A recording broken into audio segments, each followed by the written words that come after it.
Saya Kamal Abdul Malik, pendamping Desa Leuwih Sadeng, Kecamatan Leuwih Sadeng.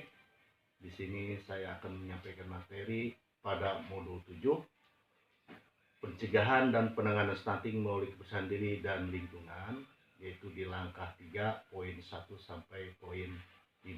Mari kita saksikan. Assalamualaikum warahmatullahi wabarakatuh. Assalamualaikum warahmatullahi wabarakatuh. Waalaikumsalam warahmatullahi wabarakatuh.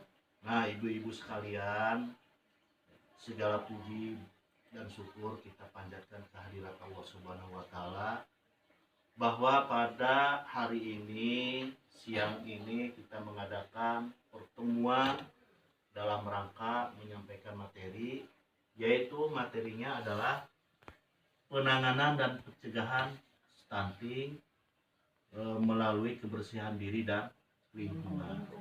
Sebelumnya, 2 minggu yang lalu pernah kita sampaikan materi-materi ini, dan materi ini terdiri dari 8 modul, dan sekarang kita sudah ke arah modul ke-7. Modul ke-7 yaitu penanganan dan pencegahan dan penanganan stunting melalui kebersihan diri dan lingkungan. Itu ada 2 Bu materinya. Yang pertama adalah cuci tangan pakai sabun. Kemudian yang kedua, mendukung pemanfaatan jamban sehat.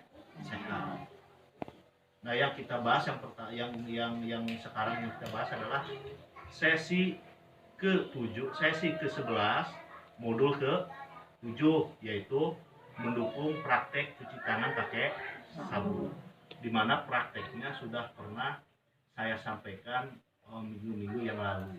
Ibu masih ingat tuh ya prakteknya ya, bahwa praktek cuci tangan pakai sabun itu ada 6 langkah. Masih ingat tuh ya? Yang pertama, kita sabun simpan, entah itu sabun cair, entah itu sabun yang berbentuk batangan. Ya. Digosok-gosok, usap-usap, kemudian jarinya secara bergantian. Yang ketiga punggungnya, yang keempat jarinya, setiap jari bergantian. Yang kelima, itu Bu ya. Yang keenam Ibu jari. Nah, itu gampang Bu ya. Ada 6 langkah. Ibu mau nambah lagi 7 langkah, pergelangan. Nah, enggak, lebih baik lagi. Nah, itu harus dibiasakan. Terutama Ibu dalam berwudu, cuci tangan aja dulu. Cuci tangan pakai sabun, setelah itu baru wudu. Wah, itu mantap Bu. Karena cuci tangan pakai sabun bisa menjauhkan, bahkan mengurangi hampir bahkan 100% dari yang namanya adalah bakteri. Apalagi sekarang zamannya adalah COVID-19.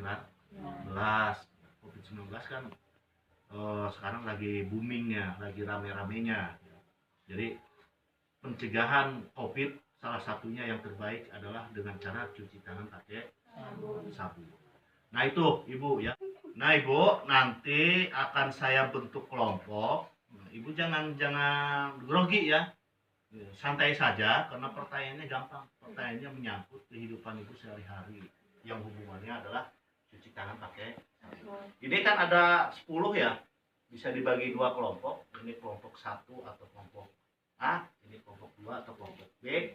Nanti akan saya bagikan kertas. Ini diwakili oleh ketua kelompok menulis pertanyaan, kemudian ibu-ibu maka berunding untuk mencari jawaban. Jadi Ibu duduknya tidak harus berbaris seperti ini, seolah-olah Ibu mengerjakan tugas, bisa kayak kerjasama diskusi. Nah, ini kelompok A, ini silahkan pegang, dan ini kelompok B. Nah, paham Bu ya? Itu sudah ada, Ibu sudah pegang pulpen masing-masing, kertas kosongnya Ibu pegang masing-masing. Sekarang mangga Ibu sekarang bercampur dengan anggota Ibu membentuk satu kelompok, boleh lingkaran, boleh. Ibu kesini misalkan ya, sok mangga Ibu bareng-bareng, nanti saya diktekan soalnya. Itu Bu ya. Nah, gitu. Nah, sip ya. Siap Ibu ya? Siap ya. Gitu. Nah, gitu. Saya nanti akan membacakan soalnya. Oke, siap ya? Soal nomor 1. Apakah ada hal-hal yang membuat ibu-ibu sulit mencuci tangan dengan sabun. Nah, itu soal yang pertama. Apakah ada hal-hal yang membuat ibu-ibu sulit mencuci tangan dengan sabun? Udah Bu ya, yang pertama ya. Oke, yang kedua. Apakah ada hal-hal yang memudahkan? Apakah ada hal-hal yang memudahkan ibu-ibu untuk mencuci tangan dengan sabun? Jadi soal yang kedua yang memudahkan, yang pertama adalah yang membuat ibu sulit mencuci tangan dengan sabun. Sudah Bu soalnya catat? Nah kalau sudah, mangga ibu-ibu sesuai dengan kelompoknya mencari jawaban. Sok silakan. Ibu cari jawaban sesuai dengan situasi dan kondisi masing-masing ya. Sok, Ibu silakan berunding, Bu ya. Oke, Ibu udah ya, udah cari jawabannya. Nah, oke. Kalau sudah cari jawabannya, coba saya pengen tanya nih kepada ibu-ibu. Kelompok A dulu, kelompok 1 nih. Kelompok 1 pertanyaannya yang pertama aja deh, ya yang saya tanya. Apakah ada hal-hal yang membuat ibu-ibu sulit mencuci tangan dengan sabun? So, kira-kira apa, Bu? Malas, tidak tahu cara mencuci tangan. Tidak tahu cara cuci tangan yang 6 langkah itu ya, yang 6 langkah itu ya. Terus apa lagi jawabannya, Bu? Kenapa dengan tidak ada air? Tidak ada air dan sabun. Jadi Ibu jawabannya dapat 3 ya. Pertama malas, dan emang ya ini cuci tangan pakai sabun itu kan karena pekerjaan sepele, jadi suka malas Bu ya. Nah, Ibu itu benar Bu ya, seperti itu ya. Ya, kalau Ibu sulit cuci tangan ya itu alasannya ya. Malas, suka malas gitu ya. Kalau yang pertama adalah malas biasanya ya. Nah, kemudian kelompok B, kelompok 2, pertanyaan nomor 2 coba. Apakah ada hal-hal yang memudahkan ibu-ibu untuk mencuci tangan dengan sabun? Ada nggak Bu yang memudahkan? Apa aja coba? Karena ada air dan sabun. Karena ada air dan sabun, ya boleh. Kemudian Berwudu sebelumnya cuci tangan. oh, jadi kalau berwudu itu suka cuci tangan dulu pakai sabun. Kemudian Ada penampungan air. oh, jadi Ibu sudah buat penampungan ya, penampungan air mengalir itu ya. Nah, seperti itu Ibu.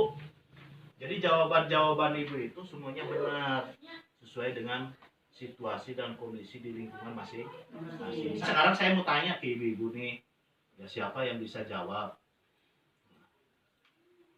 Contoh tadi nih, Ibu biasa cuci tangan tadi dengan cara apa Bu? Kebiasaan Ibu yang memudahkan tadi? Oh, berwudu itu ya Bu ya? Berwudu, nah itu. Jadi kebiasaan Ibu berwudu itu kan bisa lebih dari 5 kali Bu ya. 5 waktu sholat berarti 5 kali Bu. Lebih bagus lagi, kapanpun wudu itu tidak harus sholat Bu ya. Sholat sunnah atau mungkin mau apa ya, wudu itu kan sunnah kan pahalanya besar Bu ya. Jadi dengan kebiasaan berwudu sambil cuci atau Ibu mandi, nah, usahakan kalau mandi itu Bu cuci tangan dulu atau sambil cuci tangan pakai sabun. Karena kadang-kadang ibu-ibu mandi guyur asal-asalan. Ya, karena itu biasakan. Nah kemudian ada nggak di antara ibu-ibu yang membuat wadah sendiri untuk penampungan air? Sudah buat belum? Nah Ibu ini udah buat ya? Penampungan atau wadah air. Dari apa Bu buatnya? Dari galon, ember bekas cat atau gimana Ibu? Dari ember bekas cat. Jadi ember bekas cat kita bolongin, bikin keran. Kalau misalkan keran Ibu nggak punya uang untuk beli kerannya, Ibu bisa buat apa namanya, buat semacam karet bekas sendal untuk apa menutupnya gitu. Nah seperti tadi kan ada di antara ibu-ibu yang sudah membuat wadah atau penampungan air.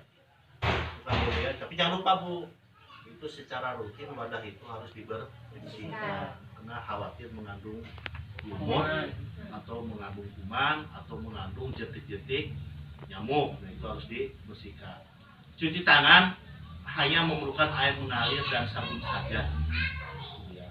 Jadi sabun itu nggak perlu harus mahal, bisa sabun batangan yang dipakai untuk mandi atau bahkan sabun untuk mencuci piring itu bisa dipakai.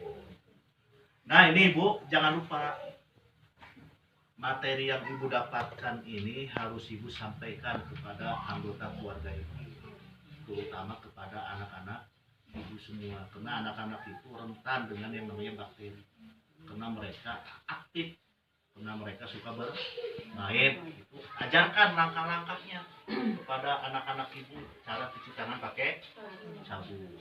Nah mungkin Ibu sampai sini saja pertemuannya. Saya selaku pendamping, kalau tidak paham tentang cuci tangan pakai sabun, Ibu boleh konsultasi kepada pihak kesehatan, layanan kesehatan setempat, atau Ibu boleh menanyakan langsung ke pendamping. Atas kehadiran Ibu semua, saya selaku pendamping di Desa Lewisadeng, khususnya ada pertemuan di Kampung Babakan, Gunung Biru, saya ucapkan terima kasih banyak. Akhir kalam, wassalamualaikum warahmatullahi wabarakatuh. Waalaikumsalam warahmatullahi wabarakatuh. Assalamualaikum warahmatullahi wabarakatuh.